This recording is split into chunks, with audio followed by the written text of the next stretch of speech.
Well, welcome to another day in the life of Bryce.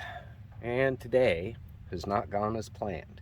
In the end, still got to where I was going. It's just what was supposed to have been a 4 hour drive this morning and leaving me a day to play here turned into almost an 8 hour drive.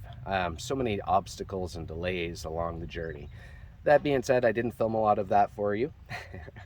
Instead, we're just going to kind of start right here. So, hello. Where are we? Well, we are back in Washington, and we are in the southern edge of the Olympic National Forest. So basically, I'm skirting around the south end of the Olympic Mountains, and we're going to camp back up in here tonight somewhere, probably around Lake Wynotche. Looked like was the best place I could get into. There's still a lot of snow up in the Olympic Mountains, so we will explore as much as we can. I'll put it that way. Getting here kind of late already, into the afternoon. I think it's around 2:30, 3 o'clock. And so probably not going to get a whole lot of adventuring in tonight, but tomorrow we should be able to pick up a little bit before I start the journey home. And I'm going to slide up the inside passage so to get back to my house. So it doesn't really matter when I get home. It gives us some time to play in the forest before then. That being said, welcome. Let's get the show on the road as soon as my coffee's done, yeah?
Well, much to my annoyance, I got back here and the main road next to where the campground is, as well as the developed campground, are all closed for the season still. Reopens May 20th, so in like a week, which is sort of ridiculous if you ask me.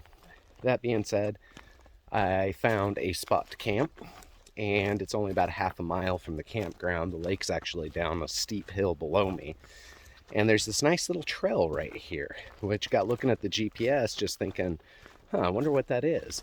And apparently it's a trail that connects to the campground. So let's go take a walk, yeah, before dinner.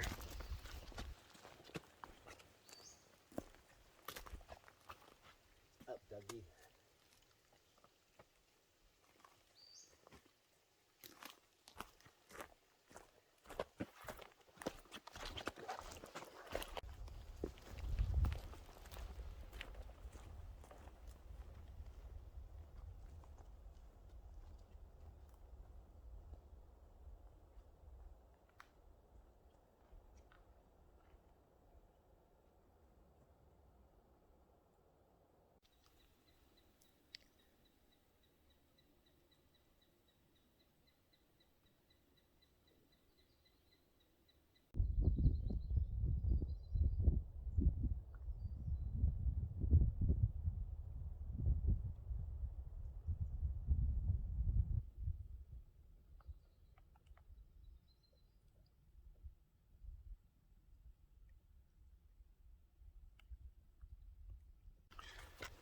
Well, campgrounds are kind of nice when nobody's in them.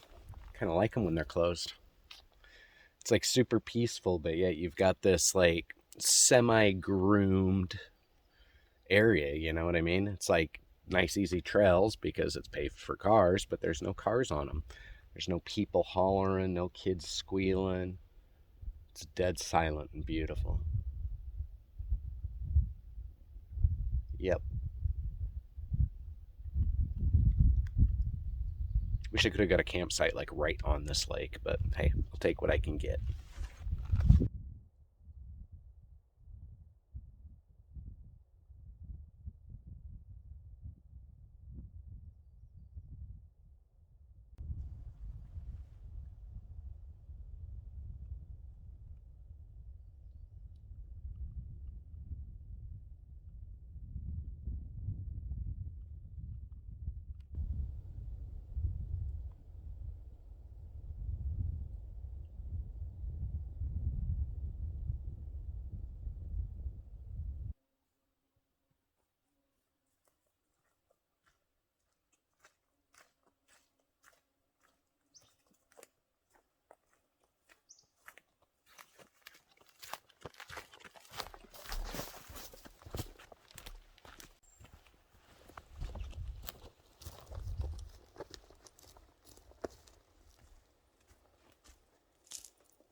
That was a nice little 2 mile hike.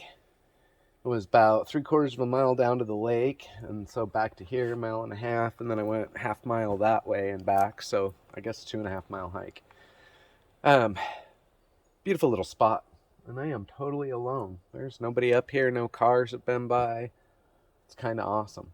There are a few bugs, and it's in the 70s, low 70s, but when you have spent, every excursion in the woods for the last 6 months, like bundled up and cold, it gets a little sweaty hiking out there. But yeah, time to kick back and relax, think about making some dinner, see what the evening brings.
All right, coffee, precious commodity that it is prepared, which means it's time to start heading on out. So we've got several miles of wandering through a Olympic National Forest on our way down to pavement. That being said, it is a priority that I get down onto pavement and off of these rough dirt roads. Got a couple points of trail damage that need to be addressed. Nothing that I'm too worried about, but I don't want to beat it up worse than it is and risk having a bigger issue. Front axle seal's leaking. That is a new one as of yesterday. Not really sure why, but whatever. That's not a bad thing. We can fix that fairly easily. Don't really need four-wheel drive anyway. But I've got a mount back here in the back that looks like it took a blow and is barely holding on. I think it'll be fine for now. I went ahead and wrapped some wire around it and stuff to secure it better to the axle, but we'll see. It's the second time I've done that. It's a shock mount where it mounts onto the axle. I broke one off in, I think it was Newberry Volcanic Monument last year, and had a Les Schwab weld it back on. It is the same one, so odds are that it was a bad weld job. They look pretty good, but it looks like almost identical damage. So anyway, gonna probably wander down. I might just pull off at the first Les Schwab I see and see if they'll weld it back on for me. They were pretty cool about it last time. Guess we'll see. Anyway,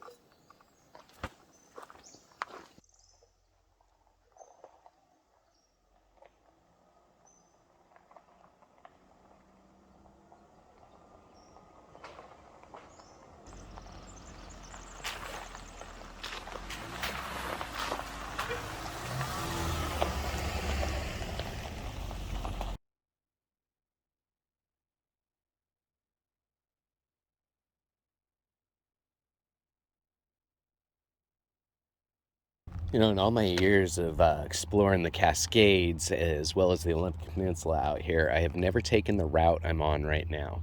It's coming up what I call the Inside Passage, so the section of the Olympic Peninsula that is pressed up against the Puget Sound rather than against the Pacific Ocean.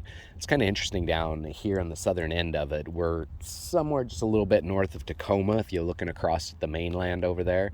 But the sound breaks up into all these like fingers. They all interconnect, but it's just kind of pretty and gorgeous over here.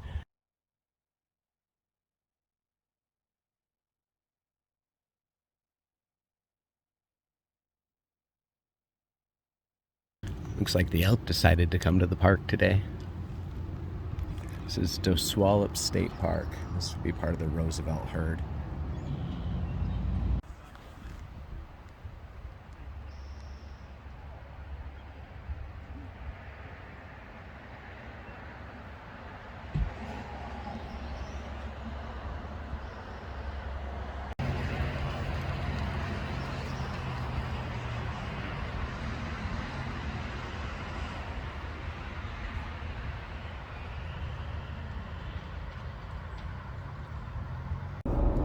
Well, that was kind of cool. It's not something I get to see every day.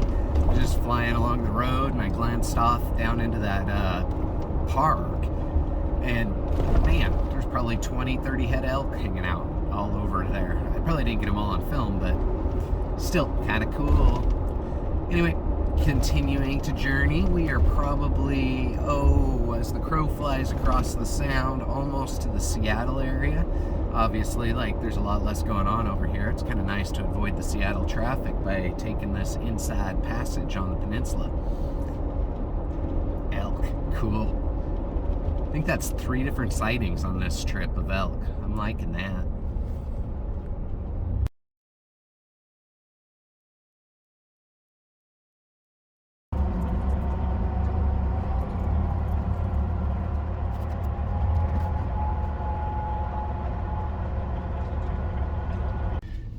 Well, folks, I think this is the end of this episode and really the end of this here journey. So we are back in the urban sprawl of the Seattle suburbs, or I guess we could say Linwood, Washington.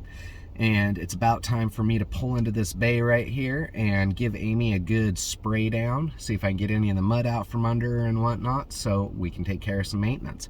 That being said, I need some maintenance too. I hadn't shaved in, a little while. I don't know, a little while. And then I forgot to pack a razor when I went on this trip. And by this point, this black and silver fur all over my neck is getting kind of ridiculous. So looking forward to cutting that off. Besides, it's itchy. So I hope you have enjoyed this journey. We've seen a lot of sights. I really wish I could have got you up into the Olympic National Forest a little deeper, check out some of the Olympic mountains, but due to trail repairs or damage, obviously that wasn't going to happen. That being said, just a shout out to Les Schwab tires in general. I've always bought my tires from there, and for one reason and one reason only. They take care of you forever, no matter what happens.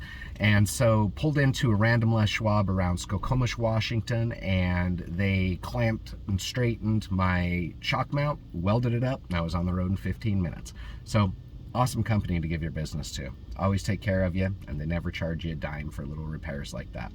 Anyway, we'll catch you on the next one. Take care of yourselves.